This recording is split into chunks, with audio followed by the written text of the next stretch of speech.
안녕하세요. 저는 경기도에 살고 있는 30대 후반 여자입니다. 얼마 전에 너무 황당한 경험을 하게 돼서 사연을 신청하게 되었습니다. 항상 저를 무시하던 형님 때문에 상처도 여러 번 받았지만 최대한 좋게 넘어가려고 노력했었어요. 자주 얼굴 보는 것도 아니고 어쩌다 시댁에 모임이 있을 때만 얼굴을 보는 건데 차라리 제가 그냥 참고 넘어가는 게 나을 것 같았거든요. 그런데 시댁 며느리로 들어온 지 5년 동안 불만을 털어놓지 않고 가만히 있으니까 형님이 저를 더 무시하고 막대하는 행동들이 도가 지나친 것 같아 형님과 단둘이 있을 때 안 좋았던 감정들을 털어놨어요. 그리고 제 말이 끝나자마자 형님한테 대들었다고 집안을 쑥대밭으로 만들어 버렸습니다.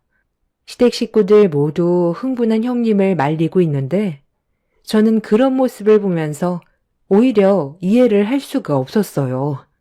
되려 제가 해야 될 행동을 형님이 하고 있었거든요. 하도 어이가 없어서 그 모습을 쳐다보고 있었는데 자기를 노려봤다고 더 난리치길래 더는 좋게 넘어갈 수 없을 것 같아 자리에서 일어나 형님한테 그동안 쌓였던 불만들을 하나도 빠짐없이 전부 다 털어놨습니다. 점점 분위기가 심각해지자 남편은 저를 데리고 방으로 들어가려는데 갑자기 시모가 저를 멈춰 세웠어요. 그날이 시부모님의 결혼기념일이라 밥 한 끼 하자는 말에 가족 모두가 한자리에 모였던 거라 시모도 화가 많이 난 듯 보였습니다. 제가 걸음을 멈추고 시모의 말에 뒤돌아서자 저에게 삿대질을 하면서 상처되는 말을 쏟아냈습니다. 큰며느리가 너한테 안 좋은 말을 했더라도 평소처럼 그냥 참고 넘어가던가. 왜 하필 오늘 같은 날 불만을 털어놔서 집안 분위기를 이 꼴로 만들어놔? 어머님, 저도 참는데 한계가 있어요. 맨날 참았으니까 오늘도 참아야 된다는 법이 어디 있어요. 얼마나 힘들었으면 형님을 따로 불러 얘기했겠어요. 그럼 내가 틀린 말 했어?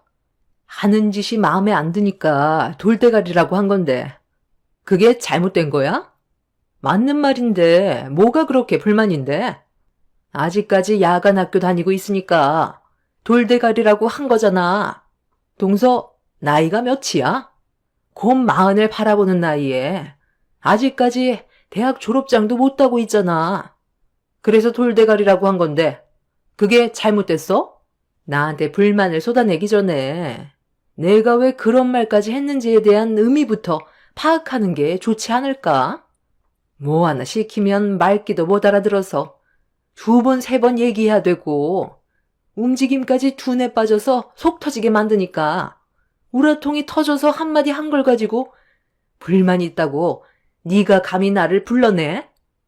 형님은 의사고 저는 집안 형편이 안 좋아서 대학도 제대로 못 다녔다가 직장 생활하면서 최근에 다니기 시작한 건데 30대 후반에 야간 학교 다니면 돌대가리 소리 들어야 되는 거예요? 형님 집안이야 워낙 재력이 좋으니까 부모님의 아낌없는 지원을 받아 의사 타이틀을 달 수 있었겠지만 저는 그런 환경에서 자라지 못했거든요. 그래도 부모님 원망 한 번 한 적 없었고 저에게 주어진 환경에서 최선을 다하며 살아왔었어요. 형님한테 그런 말 들을 정도로 저 인생 막 살지 않았거든요. 제가 오죽했으면 형님하고 따로 대화를 했겠어요. 5년 동안 이 집 며느리로 살아오면서 상처받았던 일들이 정말 많았는데도 많이 참았고 오늘만큼은 도저히 못 참겠더라고요. 아버님, 어머님 결혼기념일 제가 모르는 것도 아닌데 분위기 안 살폈겠어요? 맨날 참고만 살다 보니까 속병까지 나서 너무 힘들어서 그런 거예요. 형님은 의사라고 손가락 하나 까딱하지 않고 저에게 입으로만 지시하는데 시키는 걸 하고 싶겠어요? 입장을 바꿔놓고 생각을 해보세요. 저보다 먼저 들어왔다는 이유 하나로 형님은 아무것도 하지 않으려는데 제 행동이 좋게 나올 수 있겠냐고요. 그런데 그런 제 모습을 보고 형님이 뭐라고 했는데요? 저희 부모님도 한참 모자랄 것 같다면서 가난한 집안은 다 이유가 있다고 저희 집안을 욕했는데 그 말을 듣고도 누가 가만히 있겠어요? 그래서 우리 집안 비하하지 말라고 한 소리 한 게 그렇게 잘못됐어요? 시부모님 결혼기념일날 시댁에 모였던 날 정신없이 식사 준비를 하고 있었는데 형님은 도와주기는커녕 손가락 하나 까딱하지 않았으면서 제 행동이 굼떠서 답답하다고 화를 내는 말에도 참고 있었는데 갑자기 저희 부모님까지 거들먹거리면서 도가 지나친 행동을 보이길래 따로 불러 대화 좀 했었어요. 그런데 제가 형님보다 손아래 사람인데 가르치려 든다고 혼자 흥분해서는 집안을 난장판으로 만들어 놓곤 모든 잘못을 저에게만 돌리려는 형님이 배운 사람이 맞는지 의심이 들 정도로 실망스러웠어요. 이런 상황에서 시모도 제 편을 들어주지 않으니 기분이 상당히 안 좋아졌고 더 이상 시댁 모임에는 참석할 마음이 없었어요. 시모와 형님이 저를 쏘아붙이자 옆에서 듣고 있던 남편도 기분이 안 좋았는지 제가 잘못한 것도 없는데 왜 뭐라고 하냐며 언성을 높였습니다. 이 사람 말이 틀린 것도 아닌데 엄마는 왜 형수님한테는 말 한마디 못하는 건데요? 의사고 엄마가 받을 혜택이 많으니까 제대로 말도 못하겠어요? 제가 앞에 있는데 대놓고 이 사람한테 돌대가리라고 하면 누가 가만히 있겠어요? 입에 걸레를 물었나? 인성은 집에 버려두고 왔어요? 의사라고 대우만 받으려는 형수 때문에 이런 문제가 생기는 거예요. 형수님은 이 집안 며느리 아니에요? 누가 보면 우리 집안의 왕인 줄 알겠어요. 대우를 받고 싶으면 행동부터 똑바로 하세요. 그런 성격으로 환자는 제대로 볼 수나 있겠어요? 이 사람한테 온갖 짜증에 화까지 내는데 환자들한테는 안 그러겠어요? 너 지금 형수한테 그게 무슨 말버릇이야? 누가 잘못했던 상황을 좋게 풀어갈 생각을 해야지. 옆에서 거들면 어쩌자는 건데? 형이 가만히 있으면 너도 가만히 있어야지. 집안 분위기 망쳐서 좋을 거 하나 없는데 아버지 어머니 결혼기념일날 이를 더 키워야 되겠어? 어머니, 차라리 저희하고만 시간 보내는 게 좋겠어요. 형이 중간 역할을 잘해주지 못하니까 이런 분열이 생기는 거야. 솔직히 이 사람이 뭘 잘못했는지 형도 모르잖아. 형수님 눈치 보여서 아무 말도 못하는 거잖아. 저와 형님의 마찰로 시작된 불화는 집안 싸움이 되었고 아주버님과 남편까지 감정이 격해지면서 몸싸움까지 벌어지자 이런 상황을 지켜보던 시부가 그만들 하라고 화를 냈고 저희 부부와 형님 내외를 전부 다 집 밖으로 내쫓아 버렸어요.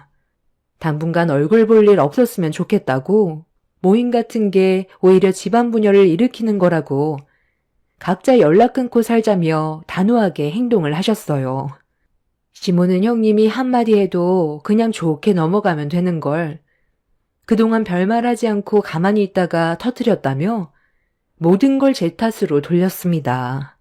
시모는 제 얼굴을 다시는 보고 싶지 않다고 시댁에서 나가는 저에게 고래고래 소리를 질렀고 남편은 그런 시모에게 자기도 더 이상 부모님 집에 오고 싶지 않다면서 앞으로 연락할 일 없을 거라고 화를 낸 뒤 차를 출발시켰어요.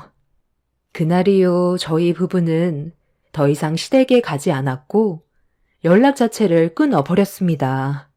그렇게 6개월 정도의 시간이 흘렀을 때 어느 날 남편과 저녁을 같이 먹고 있었을 때 시부가 남편의 핸드폰으로 전화를 걸었어요. 시부와는 크게 감정이 없었던 상황이라 남편은 시부의 전화를 받았는데 시모가 갑자기 쓰러져서 응급실에 왔다는 말을 듣게 되었습니다. 정확한 병명은 정밀 검사를 받아봐야 한다며 일단 의식을 회복할 때까지 기다리고 있다면서 병원에는 오지 않아도 되지만 어떤 상황인지 저희 부부도 알아야 할 것 같아 일단 연락을 준 거라는 말을 하셨습니다. 남편은 시부의 연락을 받은 뒤 얼굴 표정이 좋지 않았어요. 아무리 서로 얼굴 안 보고 지낸다고 했지만 시모의 건강에 문제가 생겨 쓰러졌다는 말을 들었을 땐 심각해질 수도 있는 거라 남편은 안절부절 못하고 있었죠. 저는 할 도리는 해야 된다고 일단 병원에는 가보는 게 좋을 것 같다고 했어요. 후회가 남을 바엔 차라리 얼굴이라도 한번 비추는 게 나을 것 같아 남편과 함께 시모가 입원한 병원을 찾아가게 되었습니다. 저희가 도착을 했을 땐 시모는 깨어 있었고 형님 내외도 병실에 도착해 있었어요. 아무래도 시모의 건강에 어떤 문제가 생겼는지 알 수 없기 때문에 서로가 최대한 조심하고 있었습니다. 시모는 저희 부부에게 6개월 동안 연락 한 번 없다가 쓰러졌다는 말 듣고 세상 떠났는지 확인해 보려고 온 거냐면서 또다시 안 좋은 말을 늘어놓았지만 그냥 무시하고 신경 쓰지 않았습니다.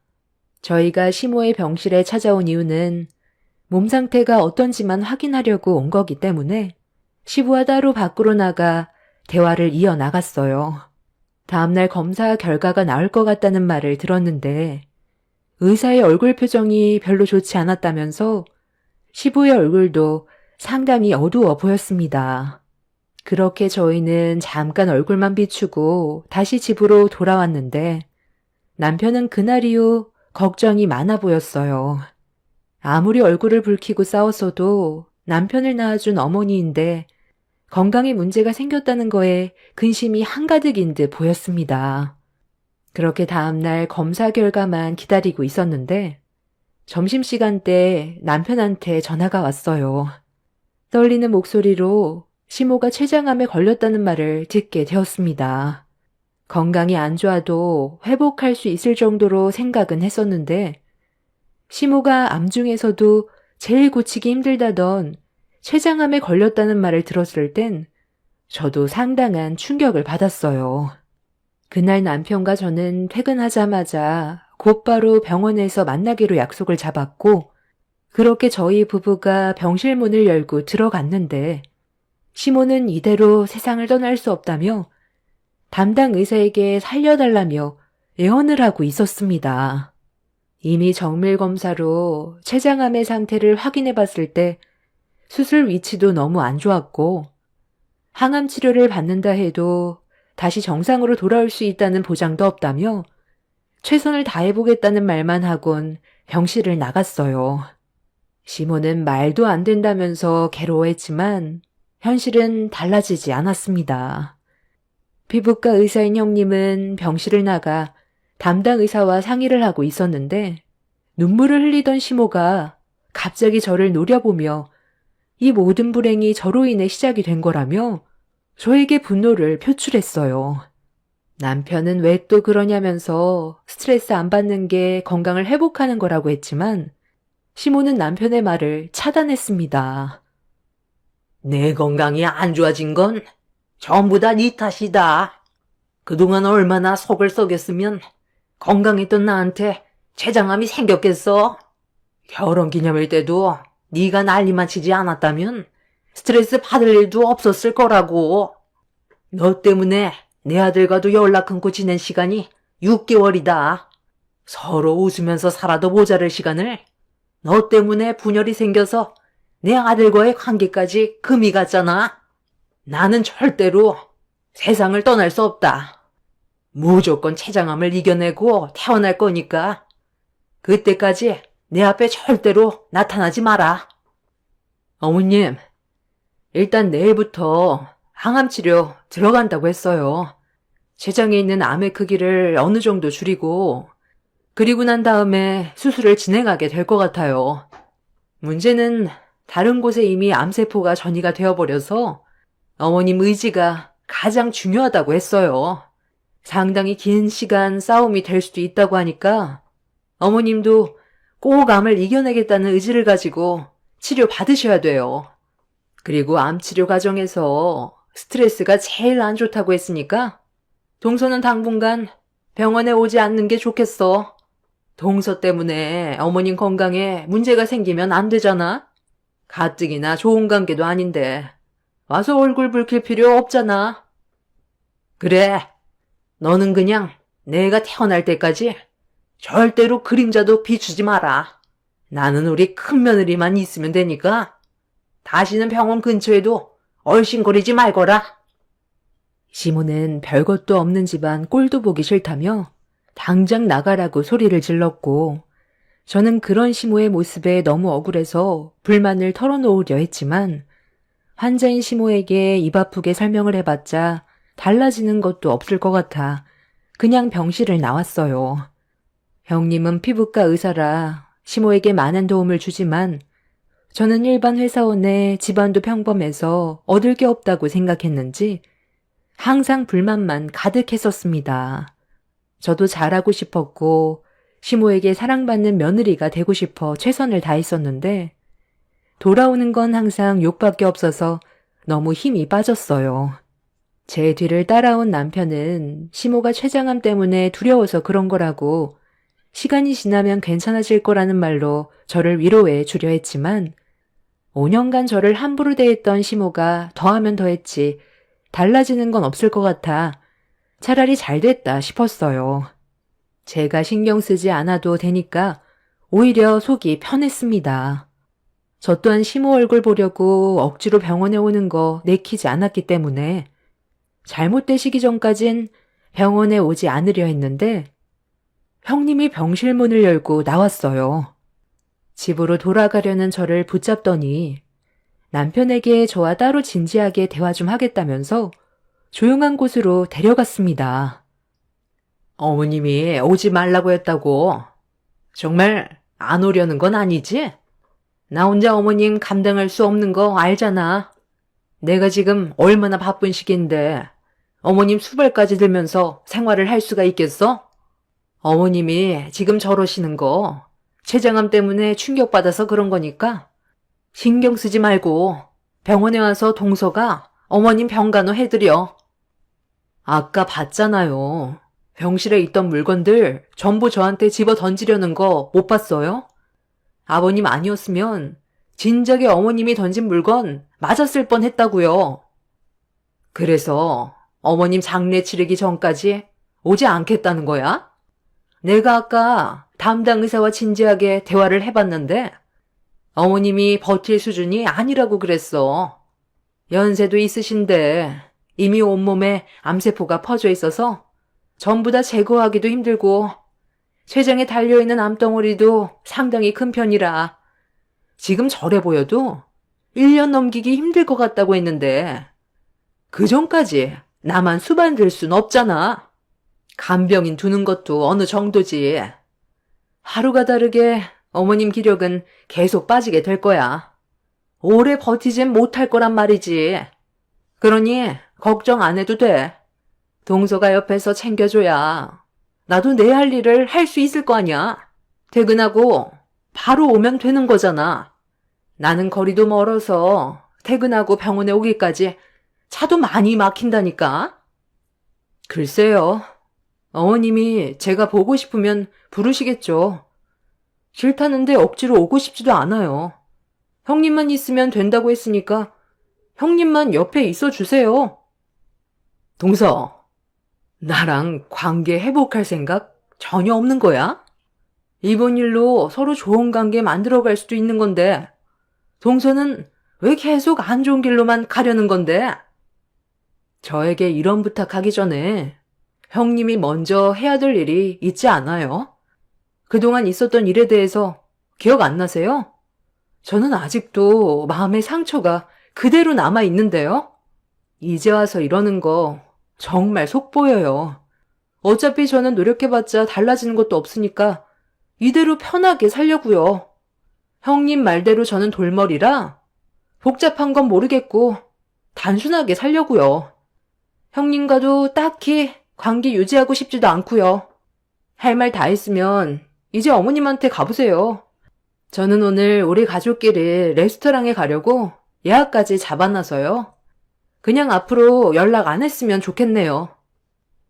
먼저 등을 돌려버린 저를 보고 인상 쓰던 형님은 후회할 짓 하는 거라면서 온몸을 부들부들 떨었어요.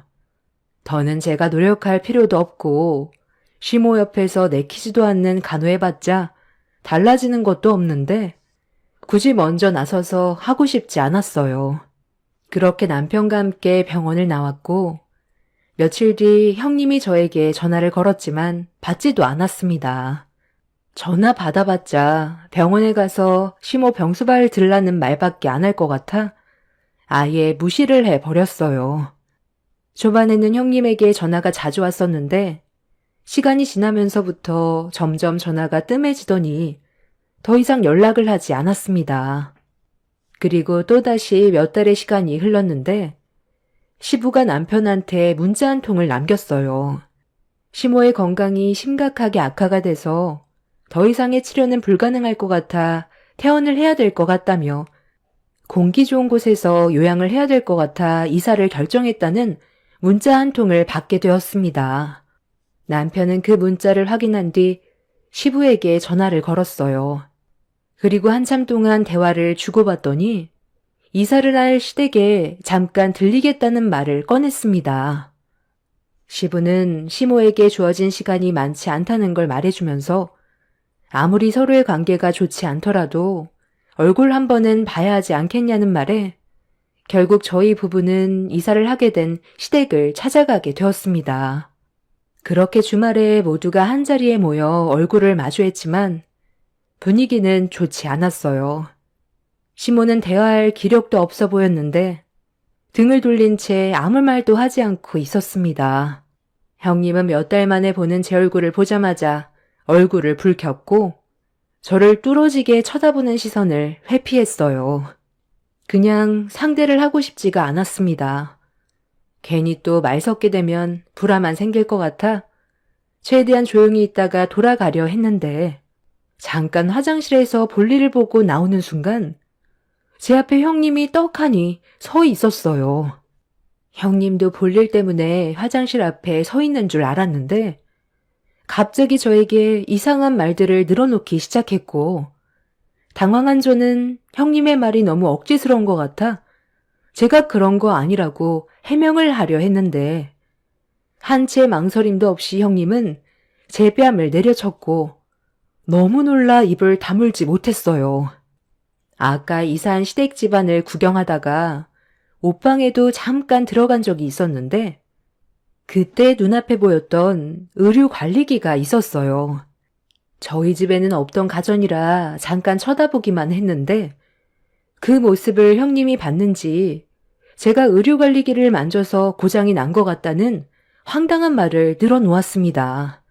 저는 건들지도 않았다고 했는데 형님은 제가 고장을 낸 거라며 당장 물어내라면서 아까 건드는 걸 봤는데도 거짓말을 한다며 돌대가리라서 기억이 안 나냐고 집안이 떠나갈 정도로 화를 냈어요. 저는 너무 억울해서 아니라고 소리를 지르자 반대편 뺨에도 손을 올리려 하길래 형님의 팔을 잡아 저도 똑같이 형님의 뺨을 내려치고 강하게 밀쳐버렸습니다. 남편이 제 목소리를 듣고 급하게 달려와 무슨 일이냐고 물어보길래 방금 전에 있었던 상황에 대해 설명을 했어요. 그런데 제가 형님한테 등을 보인 사이 뒤에서 제 머리채를 잡았고 저도 참을 만큼 참았던 상황이라 형님의 머리채를 잡아 넘어뜨렸습니다. 형님과 격한 몸싸움이 시작되자 남편과 아주버님은 저와 형님을 떨어뜨려 놓기 위해 안간힘을 쓰면서 겨우 중재를 시켰어요. 그렇게 한참 동안 서로 얼굴을 붉히면서 막말을 주고받았고 형님은 의류관리기 핑계로 제가 못마땅해서 판을 버린 거라고 생각할 수밖에 없었어요. 형님이 의류관리기를 시댁집들이 선물로 드린 거였는데 본인 집에서 사용하지 않는다고 용달차를 불러 집에 있던 걸 옮겨놓은 거라는 말을 들었었어요. 그럼 옮기는 동안 고장이 날 수도 있는 거고 저는 터치 한 번 한 적이 없었는데 형님은 무조건 제 잘못이라고 억지를 부리고 있었습니다. 결국 그날도 어김없이 집안 분위기를 전부 망쳐버렸고 시부는 다들 돌아가는 게 좋을 것 같다면서 정신적으로 많이 힘들어 하셨어요. 형님은 야간 학교 다니는 돌대가리라 기억도 못한다며 계속 막말을 퍼부었고 듣고 있던 남편이 화를 내자 또다시 아주버님과 마찰이 생겨버리게 되었죠. 그런데 계속 참고 있던 시부가 갑자기 화를 내더니 의료관리기 쓰지도 않는데 억지로 집에 들여서 이런 문제가 생긴 거라며 이런 거 필요 없다고 의료관리기를 사정없이 바닥으로 넘어뜨렸어요. 그리고 옆에 있던 골프채를 들어 의료관리기를 향해 내리쳤고 형님은 비싼 돈 주고 산 건데 왜 부시냐며 시부에게 소리를 질렀습니다. 시부는 형님의 말을 무시하면서 계속해서 부시고 있었는데 의료관리기 안에서 조그마한 물건 하나가 저에게 굴러왔어요. 아무 생각 없이 주워들었는데 조그만 볼펜 녹음기 같은 거였습니다. 뭔지 몰라 만지작거리고 있었는데 그 순간 입을 다물지 못했습니다. 아휴, 그노 있네. 말도 마. 내가 지금 이 나이 먹고 병수발까지 들어야 돼? 너 내가 노인들 얼마나 싫어하는지 알지? 늙은이들 피부병 환자 정말 많잖아. 더러워서 치료하는 것도 짜증나는데 암 환자까지 돌보고 있다니까. 그냥 빨리 세상 떠났으면 좋겠어. 살 만큼 살았으면서 얼마나 더 살려고 이를 악물고 항암 치료 받으면서 버티고 있다니까. 하루빨리 떠나야 나도 숨 좀 쉬면서 살 수 있을 것 같아. 그리고 저번에 내 밑에 동수 하나 있다고 했지? 걔를 어떻게 잡아야 할지 고민 중이야. 내 말을 아예 개무시하는데 버르장머리가 얼마나 없는지 몰라. 조만간 기회를 왔을 때 가만두지 않으려고. 하여튼 이 집안 하루빨리 망해버렸으면 좋겠어.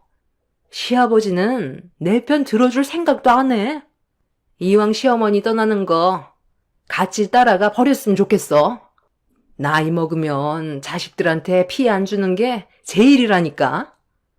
눈치가 있으면 재산이라도 나눠주던지 그런 것도 아니면서 바라는 건 또 엄청 많아.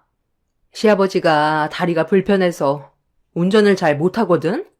그런데 시어머니가 암 때문에 고생하니까 꼴의 남편이라고 마지막으로 같이 바람 좀 쐬고 싶다는데 내가 그런 것까지 해줘야 돼? 재산이라도 주고 부탁을 하던지. 하여간 이 집안 하루빨리 망해버려야 돼. 남편 하나 잘못 만나서 내 인생 이게 뭐냐? 정말 지긋지긋해서 못 살겠어. 그냥 확 이혼해버리고 삼가 이 교수랑 어차피 갈 때까지 간 거 새 출발 해버릴까? 형님은 얼굴이 사색이 돼선 제가 가지고 있는 볼펜 녹음기를 뺏으려 했는데 그 순간 아주버님이 제 손에 있었던 걸 낚아채 가져갔어요. 형님은 환자 기록용 볼펜 녹음기인데 그게 왜 의료관리기에 들어갔는지 모르겠다며 그냥 하도 답답해서 친구와 전화통화하다가 한풀이 좀 한 거라고 이 정도는 누구나 다 할 수 있는 거라고 했지만 이미 가족들 모두 화가 머리끝까지 올라와져 버린 상태였어요.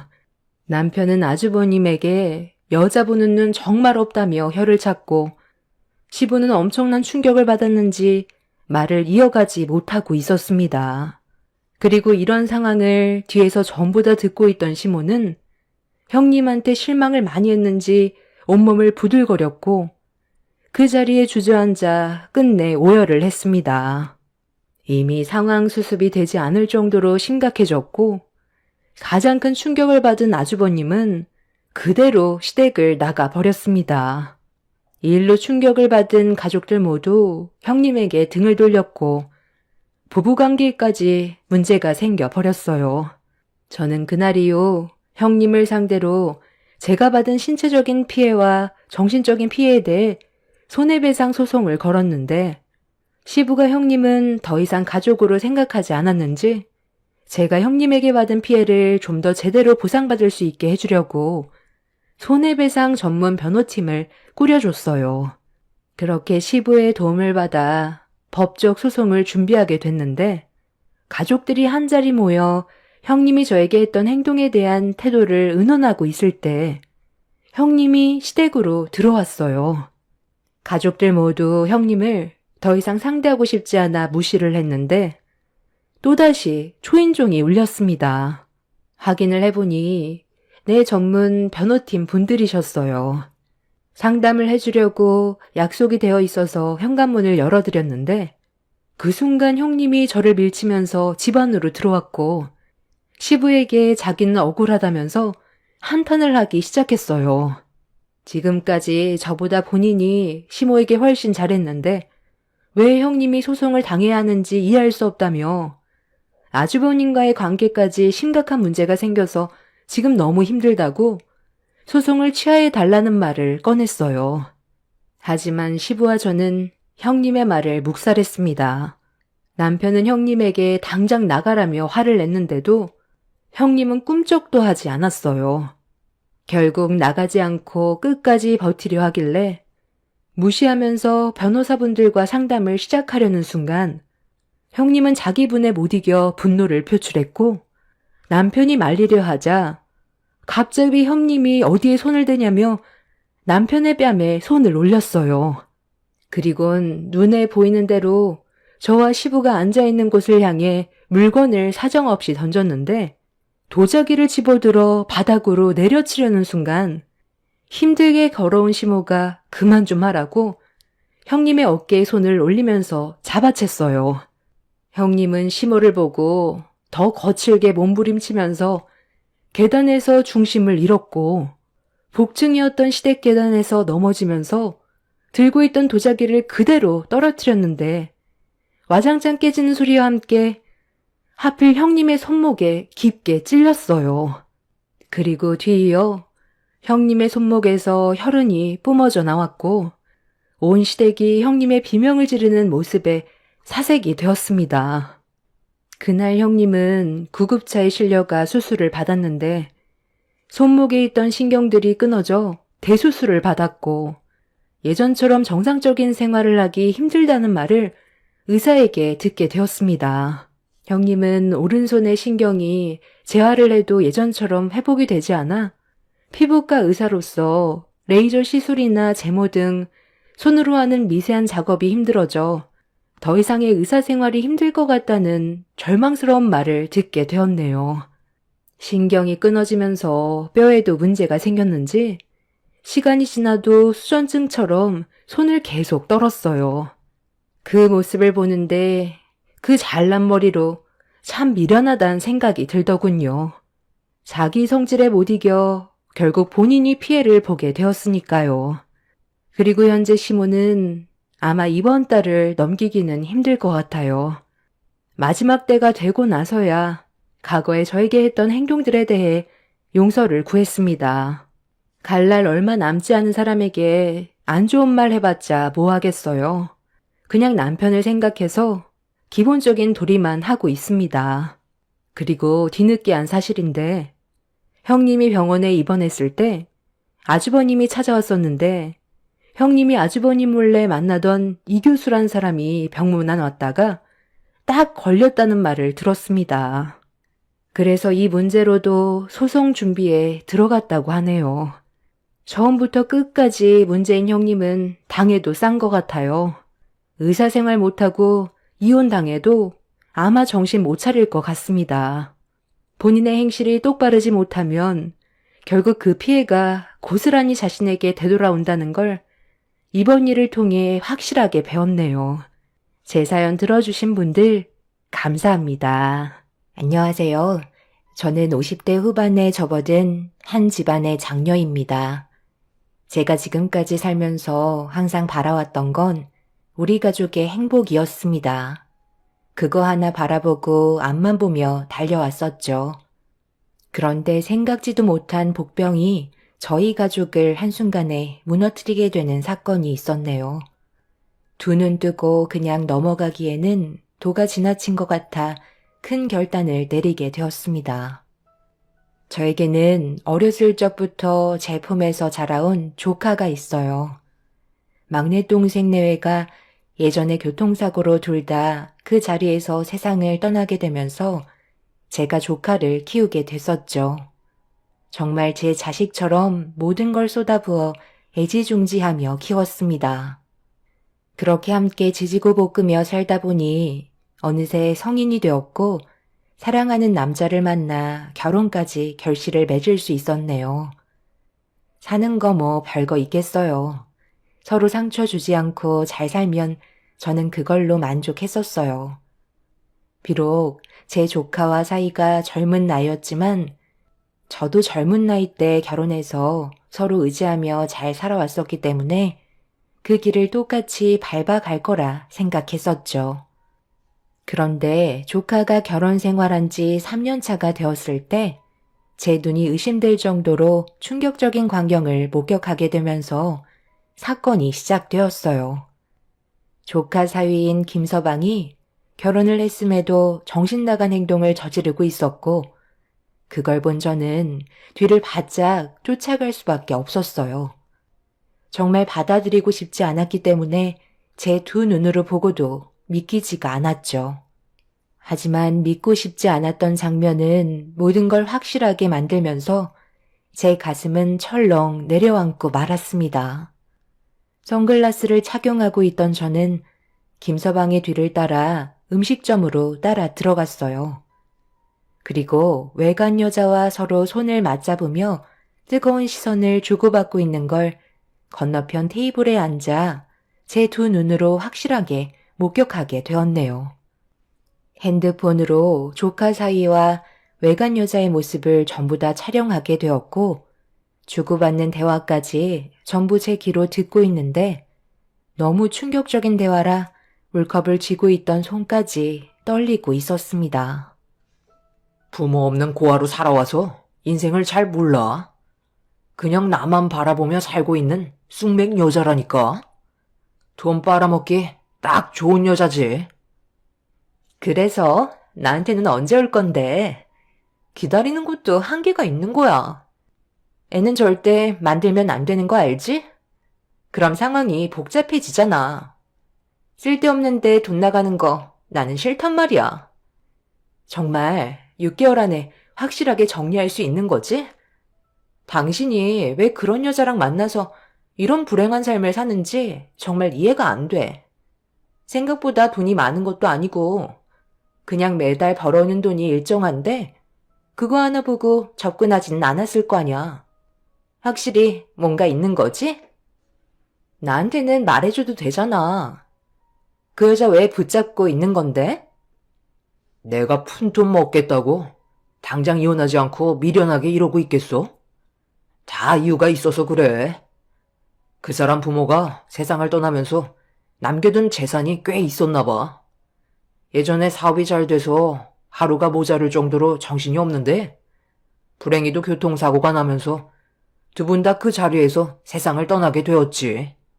그리고 그 사람 부모의 재산을 큰 이모님이 가지고 계시다가 성인이 됐을 때 전부 다 돌려주신 것 같아. 그런데 꽤 큰 돈을 받은 것 같은데 끝까지 지갑을 열지 않으려 하네. 내가 그러니 화가 안 나겠어? 지금의 삶도 여유롭기 때문에 굳이 부모님이 돌아가시고 남겨둔 재산을 건들고 싶지 않다는 거야. 그래서 결심했어. 철저한 계획을 세워서 그 재산 내가 전부 다 한꺼번에 가져갈 수 있게 만들 거야. 그러니까 오빠만 믿고 조금만 기다려줘. 그럼 나 떼부자 되는 거야? 내가 보는 눈은 있는 것 같아. 오빠 처음 봤을 때 돈 냄새가 진동을 했다니까. 우리 최대한 서두르자. 충격적인 말을 듣게 된 저는 당장 김서방의 머리채를 잡아 버리고 싶었지만 제 두 귀로 들은 것들을 전부 다 확실하게 짚고 넘어가야만 했어요. 그동안 믿고 있었던 김서방에게 큰 거 한 방 맞은 것 같은 기분이었고 이 사실을 제 바로 아래 동생에게 전부 다 털어놓으면서 녹화해두었던 영상을 보여주었죠. 동생도 마찬가지로 경악을 하면서 김서방이 어떻게 그럴 수 있냐고 입을 다물지 못했습니다. 동생도 저와 똑같은 충격에 빠진 것 같아 보였어요. 저희는 침착하게 모든 일을 헤쳐 나가야만 했어요. 지금까지 살면서 어려움이 찾아왔을 때 항상 지혜롭게 처리하기 위해 서로 머리를 맞대고 해결해 왔었기 때문에 이번에도 역시 분명 저희 가족이 최소한의 피해로 김서방의 문제를 해결할 수 있을 거라 생각했었습니다. 저희는 이 사실을 알게 된 이후 김서방의 행동과 말투들에 대해 전부 다 필터링이 되었습니다. 이 사실을 알기 전에는 항상 좋은 모습만 보였었는데 바람 피우고 있던 모습을 확인하게 된 이후부터는 모든 것들이 전부 다 가식투성이로 보이게 되었죠. 매번 이렇게 신경 써주지 않으셔도 되는데 정말 감사합니다. 항상 민영이 잘 챙겨주도록 노력할게요. 이모, 오늘 무슨 날이야? 그동안 받아봤던 상차림은 아무것도 아니었잖아. 흔히 뭐 요리 실력 좋은 거 알고 있었지만 오늘은 다른 때와 다르게 분위기도 많이 달라 보이는데? 무슨 일들 있었어요? 앞으로 이 사람과 더 잘 사는 모습 보여줘야 되겠는걸? 그래, 앞으로 둘이 더 잘 살라고 이모들이 오늘 특별하게 신경 쓴 거야. 요즘 이모들이 많이 바빠서 제대로 신경 써주지 못했었잖아. 그래도 민영이 너 결혼하기 전에는 이모들 옆에 있었으니까 걱정이 없었는데 지금은 살림 차려서 따로 살아서 그런지 시간도 잘 안 맞고 여러 가지로 상황들이 많이 바뀌어서 그런지 그간 너한테 소홀했던 것 같아. 이모들이 신경 좀 써봤으니까 많이 먹으렴. 김서방, 음식은 입맛에 맞고 내 막내 동생이었던 민영이 엄마 역할을 김서방이 대신 해줘서 우리가 얼마나 든든한지 몰라. 항상 고맙게 생각하고 있으니 조금 신경 못 써준 거에 대해 너무 서운하게 생각하지 말고 민영이 좀 잘 챙겨주게. 내가 이렇게 부탁할게. 부모 없이 자라와서 그동안 얼마나 외롭고 힘들었겠어. 이제서야 의지할 사람을 찾게 되었는데 무너지는 모습 나는 보고 싶지 않거든. 그래서 좀 더 신경 써달라고 이렇게 신경 좀 써본 거니? 우리 마음 받아주겠나? 당연하죠. 제가 그래서 민영이 옆자리를 지금 이렇게 지키고 있잖아요. 제가 민영이를 얼마나 많이 사랑하고 있는데요. 제 모든 걸 걸어서라도 민영이 옆에 있을 테니 마음 편히 생각해 주셨으면 좋겠어요. 너무 불안해 하셔서 솔직히 제가 부담스러웠던 건 사실이에요. 저도 집안의 가장이 된 사람인데 아직까지 저를 믿지 못하시는 것 같아 항상 서운했었거든요. 사위를 위해서가 아닌 제 조카를 위해서 저는 동생과 함께 그날 처음으로 상당히 많은 음식들을 한 상 차려줬었어요. 조카의 눈에서 조만간 눈물이 쏟아져 내릴 걸 생각하니 제 마음이 찢어질 정도로 아파졌습니다. 이중적인 얼굴로 제 조카를 지켜주겠다고 입에 침도 바르지 않고 뱉어대는 거짓말을 하고 있는 김서방의 모습은 너무 역겨웠고 속에서 천불이 날 정도로 분노가 끓어오르고 있었네요. 동생도 그런 김서방의 모습에 손을 부들부들 떨었지만 저희는 때를 기다렸어요. 한 사람의 인생을 무너뜨리기 위해 저희가 가진 모든 걸 걸고 준비를 하고 있었습니다. 이 사실을 전혀 모르고 있던 김서방은 입이 찢어질 정도로 차려진 밥상이 기분이 좋은 듯 웃고 있었네요. 동생은 정신없이 입에 음식을 넣고 있는 김서방의 모습을 더 이상 볼 수가 없었는지 몸을 돌려 급하게 방으로 들어갔어요. 조카는 이런 사실을 전혀 모르고 있어서 그런지 김서방이 자기 남편이라고 숟가락 위에 갖가지 반찬들을 올려주면서 행복하게 웃는 모습을 눈앞에서 보여주고 있었습니다. 그렇게 저희는 모든 걸 숨긴 채 평소처럼 행동하려고 최대한 노력하면서 김서방과 조카를 대해 주었죠. 그렇게 한참 동안 저희 집에서 시간을 보낸 조카와 김서방이 집으로 돌아간 뒤에 동생은 현관문 앞에 주저앉아 오열을 하고 말았습니다. 어떤 마음인지 저도 너무 잘 알고 있었기 때문에 동생을 부축해 침대에 눕혀 주었어요. 언니, 나 아까 얼마나 힘들었는지 알아? 우리가 만든 음식이 그놈 입에 들어가는데 식탁에 올려져 있던 음식을 전부 다 그놈 면상에 던져버리고 싶었다고.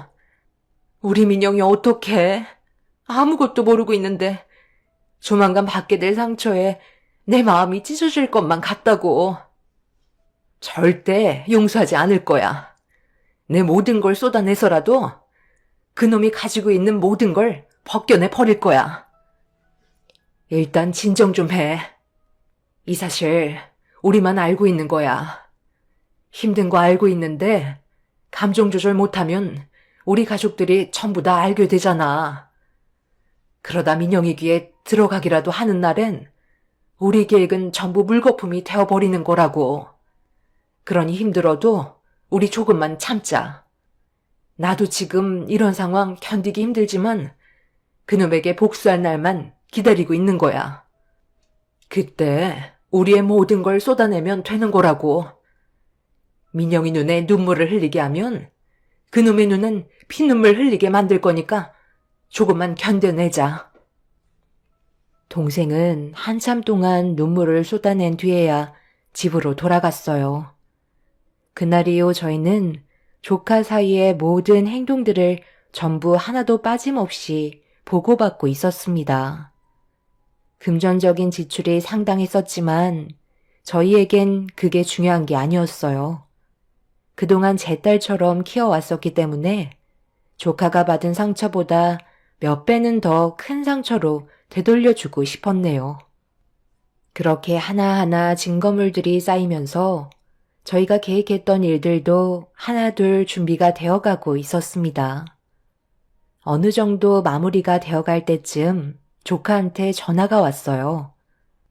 그런데 생각보다 조카 사이가 저희보다 빠르게 움직이고 있길래 일단 상황을 막는 게 좋을 것 같아 핑계를 대기 시작했죠. 이모, 나 이번 주말에 그이랑 함께 동해바다 보고 오기로 했거든? 이왕 간 김에 이모 필요한 거 있으면 돌아오는 길에 사오면 좋을 것 같은데? 뭐 필요한 거 있어? 작은 이모는 필요한 게 없다고 하던데 그래도 뭐 좀 사오는 게 좋을 것 같아서. 민영아, 이번 여행 꼭 가야겠어? 지금 작은 이모가 상황이 별로 좋지 않아. 나중에 시간 될 때 다시 가면 좋을 것 같은데? 작은 이모한테 무슨 일 생기기라도 한 거야? 저번에 식사 초대 받았을 때 작은 이모 표정도 안 좋아 보이던데 내가 괜히 오버하는 것 같아서 기분 좋은 날 분위기 망치기 싫어서 아무 말도 하지 않고 있었거든. 작은 이모한테 무슨 일 있는 거지? 그게 너희 작은 이모가 몸에 문제가 생겼어. 암이래. 그것도 췌장암. 그래서 최근에 병원에 다녀왔는데 의사가 서둘러 항암 치료받길 권하고 있어. 너한테 이런 말 해주기가 상당히 껄끄러웠고 작은 이모도 너한테 말하지 말라고 걱정시키고 싶지 않다고 나한테 부탁하길래 그동안 말을 안 하고 있었거든. 췌장암이라는 게 암 중에서도 고치기 힘든 병인가 봐. 그래서 거의 가망이 없는 것 같더라고. 병원에 입원을 하지 않겠다고 고집을 부리길래 그것 때문에 지금 분위기가 좋지 않아. 지금 이런 상황을 너한테는 비밀로 하라고 작은 이모가 부탁했지만 입원하지 않겠다는데 어쩌겠어. 너한테 얘기해서라도 입원하는데 설득시켜야지. 그러니 이번에 여행 가는 건 일단 미루는 게 좋을 것 같아. 여행은 언제든지 또 갈 수 있는 거잖아. 조카는 준비되지 않는 말들을 듣게 되면서 엄청난 충격을 받았는지 더 이상 말을 이어가지 못했었어요.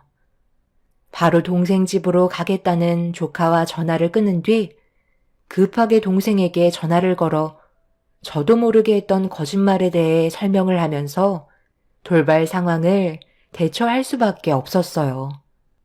동생은 갑자기 자기가 췌장암 판정을 받은 환자로 연기를 해야 해서 당황스러워했지만 조카가 여행을 떠나지 않게 할 수 있는 방법은 이게 최선이었습니다. 김서방을 미행하면서 알게 된 사실은 상간녀와 대화를 주고받았을 때 강원도 여행을 가는 날이 범행을 저지르는 날이라는 걸 알 수 있었습니다. 그래서 저희도 발빠르게 움직이려 했었는데 조카 사이가 먼저 움직이려 하고 있길래 일단 강원도로 떠나지 않게 하기 위해서는 이게 최선의 방법이었네요. 그렇게 조카는 제 동생이 있는 집으로 출발을 하게 되었고 저도 급하게 움직이기 시작했어요. 그렇게 모두가 한자리에 모여 슬퍼하고 있었지만 단 한 사람, 김서방만 지금의 상황에 불만을 가지고 있었는지 표정 관리가 되지 않고 있었어요. 아무래도 계획에 차질이 생겼으니 당연히 기분이 좋지 않았겠죠.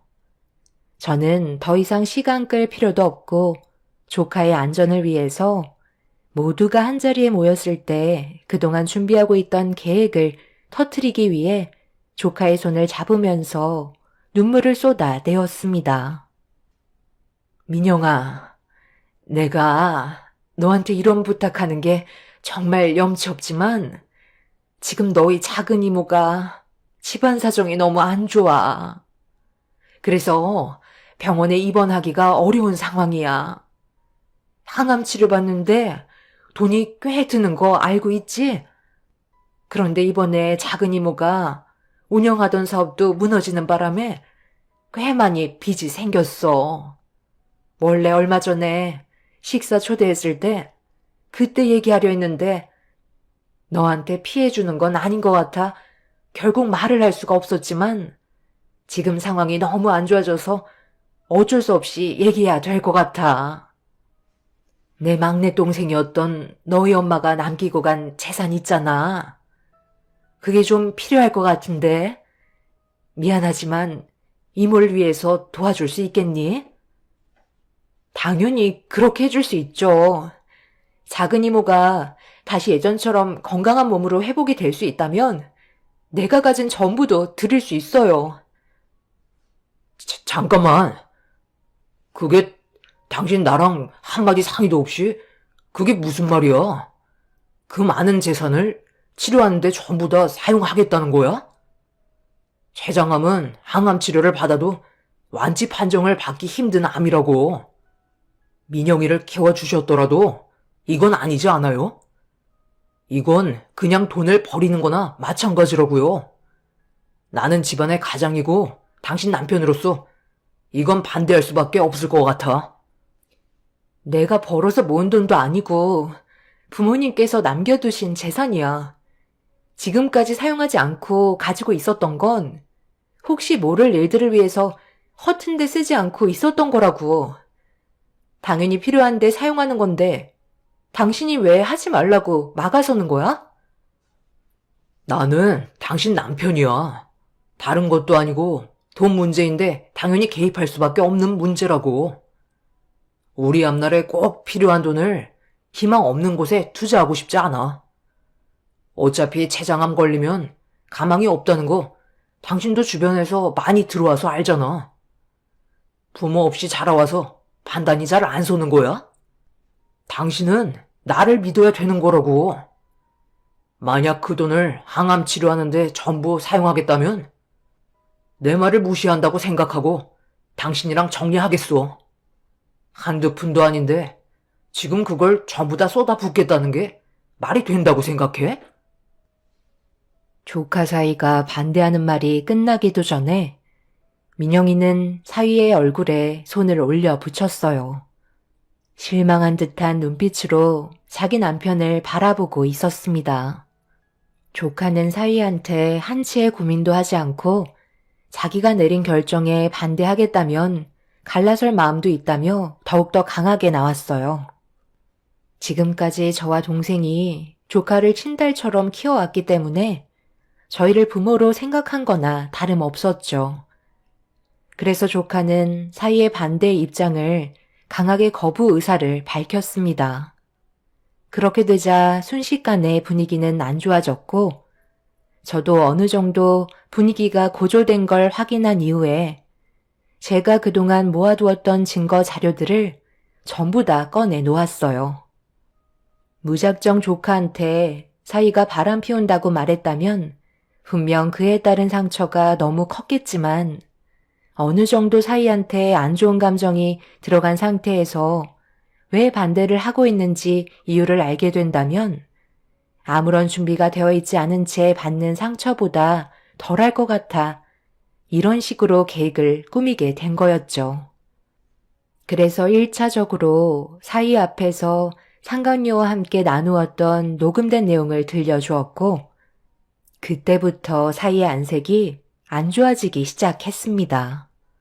사위가 강원도로 여행을 떠나려고 했던 이유는 사고사로 위장해 조카가 물려받은 재산을 갈취하려는 계획이 들어가 있었고 자기 남편에게 안 좋은 감정 상태로 이런 사실들을 듣게 된 조카는 화가 머리끝까지 올라왔는지 사위의 멱살을 잡은 채 난리를 치기 시작했습니다. 그리고 그동안 조카 외에 상간녀와 만남을 가졌던 모든 증거물들을 사위 앞에 던져 보이면서 앞으로 피눈물 나는 인생을 선사해 주겠다며 그 자리에서 핸드폰을 들어 전화를 걸었습니다. 그리고 잠시 뒤 초인종이 울렸고 현관문을 여는 순간 조카 사위는 경악을 하고 말았네요. 너 지금 이게 뭐 하는 짓이야? 내가 가지고 있는 이 모든 것들이 전부 다 뭐냐고?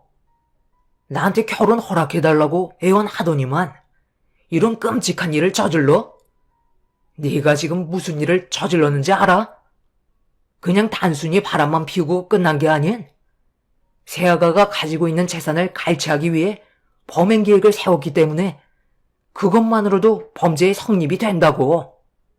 철저한 범행을 저지르려고 강원도에 인적이 드물고 CCTV도 없는 곳에 몇 번이나 상간녀와 찾아간 건 치밀한 계획을 세우려고 연습했다는 거잖아. 그것만으로도 너는 벌써 죄목이 무거워진다는 거 몰라? 당장 무릎 꿇고 손이 발이 되도록 빌거라. 그렇지 않으면 내가 널 경찰서로 끌고 갈 거야. 너도 그렇고 그 여자도 감옥에서 몇 년 살고 나오는 게 중요한 게 아니다. 앞으로의 인생에 네가 저지른 이런 행동들이 꼬리뼈처럼 따라 붙을 거라고. 그리고 나 또한 너를 오늘 이 시간부터 내 자식으로 생각하지 않으마. 아빠, 지금 그게 무슨 말씀이세요? 제가 공경에 처해 있으면 당연히 도와주셔야죠. 저는 아빠 아들이잖아요. 절대 콩밥 먹고 싶지 않아요. 그리고 지금까지 바람 피운 거 외에 아무것도 하지 않았는데 그게 범행으로 인정된다는 건 말도 안 된다고요. 자기 잘못을 인정하지 않고 오히려 큰 소리를 치기 시작하자 사부인께서 사위의 뺨에 손을 올려붙였고 사돈어른께선 사태 심각성을 전혀 모르고 있다며 그 자리에서 부모의 손으로 경찰에 신고를 하게 되었네요. 그리고 사돈분들은 자식을 제대로 키우지 못한 부모 잘못이라며 저희 앞에서 무릎을 꿇고 용서를 빌며 죄에 대한 처벌은 받게 할 거라고 사과를 하셨습니다. 그렇게 경찰을 기다리고 있을 때 사위한테 전화 한 통이 왔어요. 전화를 받지 않으려 했지만 계속해서 울리는 전화에 어쩔 수 없이 전화 통화를 하게 된 순간 사위는 얼굴빛이 하얗게 질려버렸고 그 자리에서 털썩 주저앉고 말았습니다. 저희는 사위가 다니고 있는 회사의 대표에게 그동안 사위가 저지른 행동들에 대한 증거물 전부를 퀵으로 보내줬었고 그걸 전달받은 대표가 충격을 받았는지 그 자리에서 해고를 통보했습니다. 사위는 한순간의 잘못된 판단으로 모든 걸 잃게 되는 순간이었어요. 그리고 뒤이어 경찰들이 찾아왔고 사위는 경찰서에서 조사를 받게 되었죠. 하지만 이런 안 좋은 상황에서도 사위는 자신의 잘못을 결코 인정하지 않았어요. 법적으로 불리하게 작용한다고 했는데도 눈 하나 깜빡하지 않았습니다. 아빠가 도와주실 거잖아요.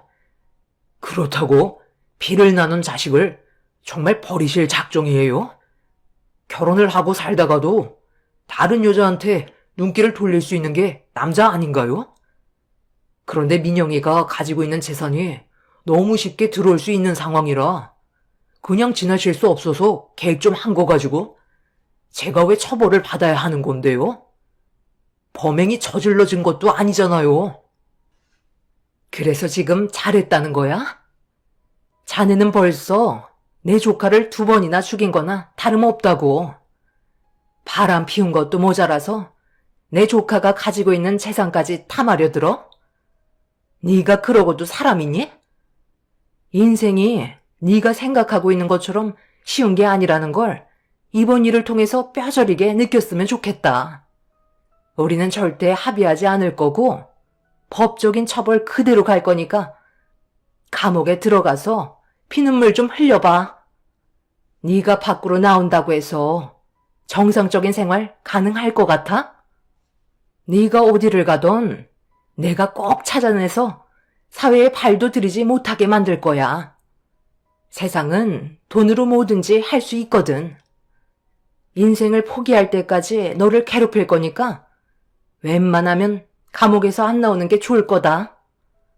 2번 다시 내 조카 앞에 나타나지 말고 세상 밖으로 나오지 마라. 내 눈에 띄는 순간 넌 끝이야.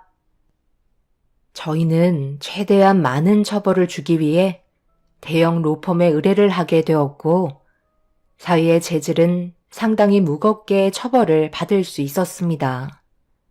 범행을 계획한 것도 범죄인데 그에 따른 증거물들과 치밀하게 준비하려고 몇 번이나 같은 곳을 찾아가서 연습을 했다는 건 명백한 계획적인 범행으로 최대 22년까지 적용이 되지만 사위는 3년의 징역을 선고받게 되었고 항상 사위와 동행을 했던 상간녀는 범죄 수행에 필수 불가결한 역할을 담당하면서 기능적 행위 지배를 했다고 보기 때문에 2년의 징역을 선고받게 되었네요. 그렇게 모든 상황이 정리가 된 이후 조카는 생각보다 빠르게 회복이 되었고 지금은 정상적인 생활을 하고 있습니다. 만약 제가 조카 사이에 바람 피우는 장면을 목격하지 않았다면 지금쯤 조카는 저희 곁에 함께하지 못했겠죠. 생각만 해도 정말 끔찍한 순간이었네요. 조카는 동생이 췌장암이 아니라는 것만도 감사하게 생각한다며 자기를 구해줘서 감사하다고 눈물을 보였습니다. 사람은 겉모습만 보곤 알 수 없다고 하더니 정말 그 말이 맞는 것 같아요. 처음 사위가 인사하러 왔을 때 정말 착해 보였고 제 조카만 사랑해 줄 거라고 생각했었는데 저희가 모르는 이중적인 모습에 너무 큰 충격에 빠졌었습니다. 조카가 회복이 빨라 저희도 지금은 안심이 되지만 그놈이 감옥에서 나와 분을 품고 또 다른 문제를 일으키는 건 아닌지 그게 좀 걱정이 되긴 하네요. 사돈 어른께서 제가 걱정하고 있는 문제들은 신경 쓰이지 않게 안에서 해결한다고 하셨지만 그래도 불안한 마음은 떨쳐낼 수가 없네요. 그놈이 감옥에서 나오기 전에 어떻게 대처해야 할지 고민입니다. 여러분들께서 앞으로 저희 가족이 어떻게 행동하면 좋을지 의견 주시면 정말 많은 도움이 될 것 같네요. 제 사연 들어주신 분들 감사합니다.